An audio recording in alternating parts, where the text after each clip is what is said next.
दोस्तों, पेश है आपकी सीरीज का अगला भाग, गीता का 8वां अध्याय, अक्षर ब्रह्म योग।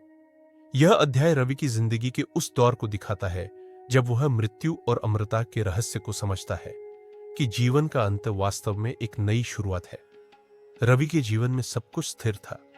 वह अब ध्यान करता था, गीता के श्लोकों को जीता था और भीतर से शांत हो चुका था। पर एक दिन उसके जीवन में ऐसा मोड़ आया जिसने उसकी पूरी सोच बदल दी।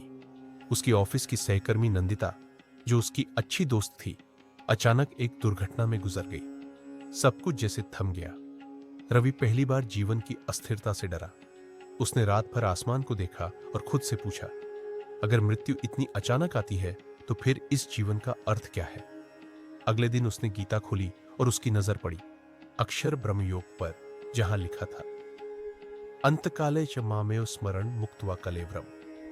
अर्थात जो व्यक्ति अंतिम क्षण में भी परमात्मा को याद करता है वह मुझ में ही लीन हो जाता है। रवि देर तक सोचता रहा, मृत्यु को जीतना शायद संभव नहीं, लेकिन उससे डरना भी व्यर्थ है, क्योंकि जो अपने कर्म और चेतना को पवित्र रखे वह कभी नहीं मिटता। दिन बीतते गए, पर रवि के भीतर यह विचार और गहरा होता गया। वह अब हर काम में सजगता लाने लगा।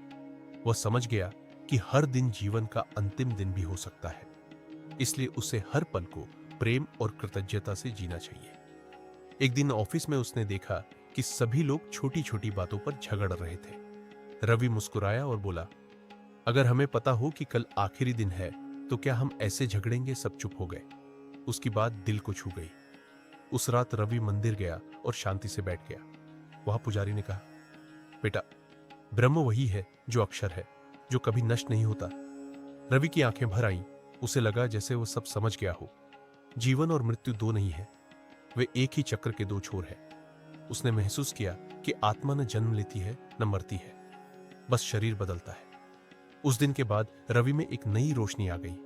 अब वह किसी हानि या दुख से नहीं डरता था, क्योंकि उसे एहसास हो गया था कि सब कुछ नश्वर है सिवाय आत्मा के। उसकी हर सांस अब भक्ति से भरी थी। वह काम करता, मुस्कुराता और हर पल को ऐसे जीता जैसे वही अंतिम हो। गीता की पंक्ति अब उसके जीवन का सत्य बन चुकी थी। अब ब्रह्मणो ही प्रतिष्ठा हम, यानी मैं ही वह आधार हूं जिसमें सब कुछ स्थित है।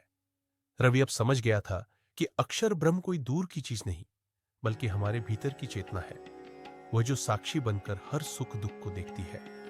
उस रात जब वह ध्यान में बैठा तो उसके मन में एक ही भाव था, मृत्यु अब डर नहीं, एक दरवाजा है उस पार जाने का, जहां शांति अनंत है। रवि मुस्कुराया और कहा, मैं अब मरने से नहीं डरता, क्योंकि अब मैंने जीना सच में सीख लिया है। बोलिए श्री कृष्ण की जय। एंड वीडियो को लाइक करें।